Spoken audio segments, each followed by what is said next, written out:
We've just had our lower valance back from the powder coaters, and normally this would be painted, but you can see the powder coating is pretty close to the signal red. That will be separated by a bumper, so we just need to attach this to the bumper and put the bumper on.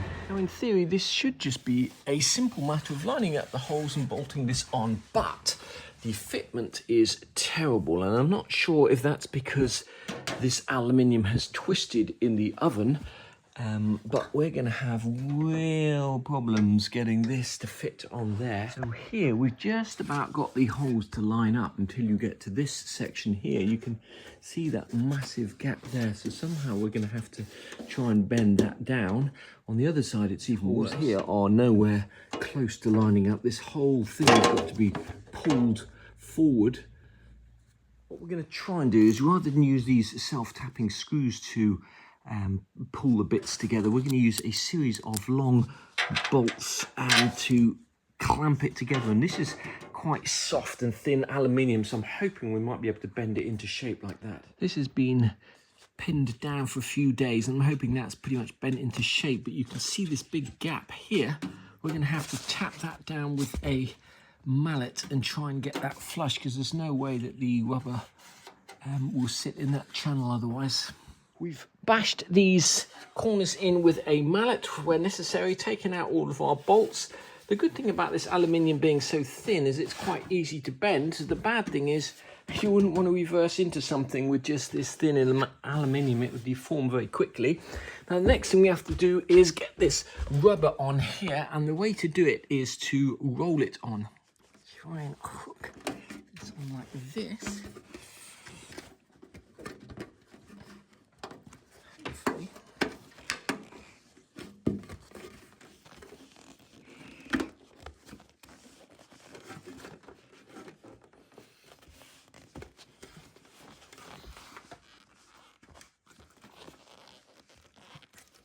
Let's see how we get on around this corner.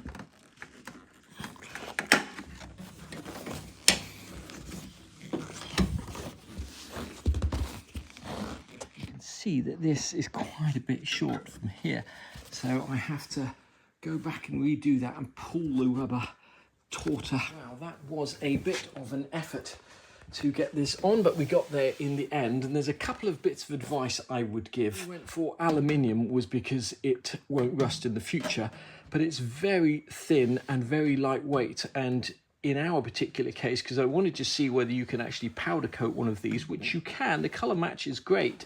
The trouble is the process of powder coating entails baking these in an oven, and that process of baking these very thin aluminium panels in an oven does tend to warp them, so I would not recommend powder coating these if you get aluminium ones. I think you'd be absolutely fine if you got steel ones. The thing I would say is the fitment is not great. Now obviously this is going to be underneath the car and you're not going to particularly see this, but you know, these are not genuine Mercedes parts, and it shows. These look like they've been put together in a workshop in India somewhere, and that's fine. You know, you get what you pay for. They weren't overly expensive, but do not be disappointed if you don't have the best gaps in the world when you come to fit your valances if you get them from SJS in Germany. And I'm sure these basically are the same ones you'd get at the SL shop. Unless you buy genuine Mercedes parts, I imagine they all pretty much come from the same factory. It's not a perfect job by any stretch of the imagination, but we've never been seeking perfection on this build.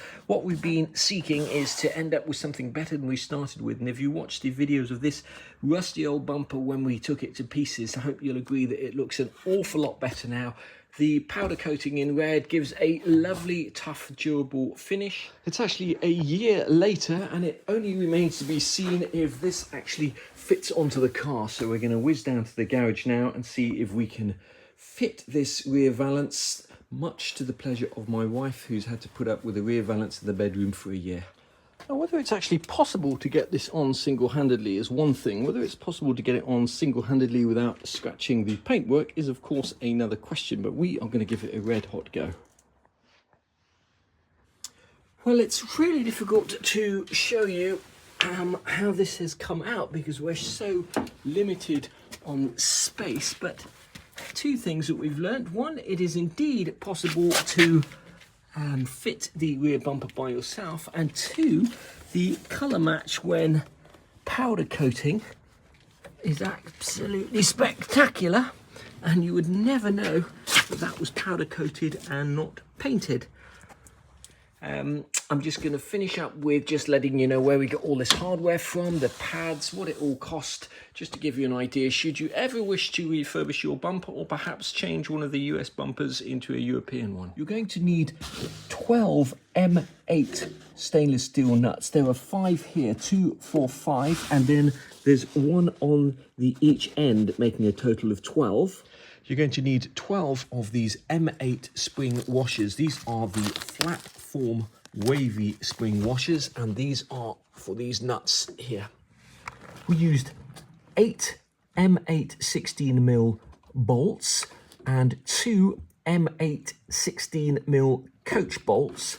And then in the end here, these fittings are actually integral to the rubber, so you won't need anything there, and hopefully you can use the fitting that came with your rubber. You're going to need 2 M12 nuts, one here and one here. And then you're going to need 2 M12 bolts, one here and one on the other end. These M12 bolts are 20mm long. You're going to need 4 of these stainless steel M12 penny washers, and these are 30mm diameter. Up here, you're going to need 4 M6 10mm long stainless steel bolts, 4 M6 nuts, 4 M6 stainless steel spring washers. Last but not least, you've got these little flanged self-tapping hex head bolts here. You're going to need 26 of them.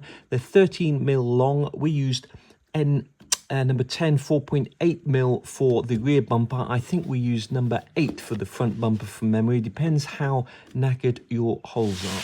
I mentioned these in a previous video. You have these 4 of these neoprene pads, which you can buy from Mercedes. I'll leave the part number below, or you could just buy yourself a sheet of 3mm thick neoprene and cut your own, which will probably work out substantially cheaper.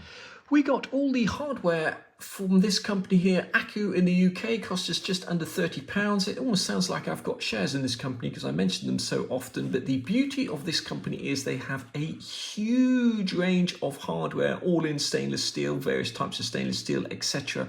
And for us, the most important thing is they deliver the next day, which is just fantastic. You pay £30 per year for that service, but it saved us so much money in postage. So highly recommend these guys here, Accu, for all the hardware.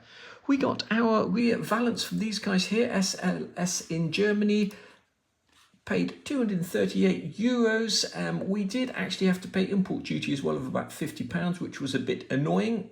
We got that rear valance powder coated. These guys here, Bristol Motorcycle powder coating. They do an enormous amount of classic car parts, shot blasting, sandblasting, powder coating, etc. I think we paid about £120 to £200 or something like that to get those 3 parts powder coated. So it's about the same cost, maybe a little bit cheaper than getting it painted. And as I say, the colour match was fantastic, and powder coating is a much more durable finish than painting.